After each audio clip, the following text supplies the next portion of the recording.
তুমি বৃষ্টিতে। Hi guys, কেমন আছো সবাই? আশা করছি ভালো আছো। আমি অনেক ভালো আছি। তো চলো আজকে চলে আসলাম বৃষ্টির দিনে। বেসিক্যালি আজকে আমাদের মধ্যমগ্রামে বৃষ্টি হচ্ছে। তো যারা যারা মধ্যমগ্রাম থেকে দেখছো তারা নিশ্চয়ই জানো। তো বৃষ্টির ওয়েদারে তো অনেকের অনেক কিছু খেতে ইচ্ছে করে, বাট আমার লুচি চিকেন এগুলোই খেতে ইচ্ছে করে। তো সকালবেলা চিকেন আর কোথায় পাবো বলো, তাই অল্প একটু ময়দা মাখতে শুরু করে দিয়েছি। তো নিজেরটা নিজের খেতে ইচ্ছা করছে, নিজেই বানিয়ে খেয়ে নিচ্ছি। আমার মতো কারা এরকম করো বলো? আমি তারপরে বেলে নিলাম যা 4-5টা লুচি বেলে। এই যে বৃষ্টির ওয়েদারে দেখো আমার রেডি।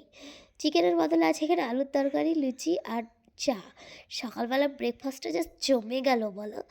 তো কারা কারা খাবে চলে আসো, আর কারা কারা আমার মতন এরকম ব্রেকফাস্ট পছন্দ করো সকালবেলা। বেসিক্যালি সকালবেলা আমি পছন্দ করি না, বাট বৃষ্টির ওয়েদারে ভীষণ ভীষণ ভালো লাগে। আর লুচিতে আমার কোনো দিনই না নেই। তো চলো আজকের জন্য এই পর্যন্ত। ভিডিওটা ভালো লাগলে প্লিজ লাইক এবং শেয়ার করে দেবো। নিজের হাতের রান্না তো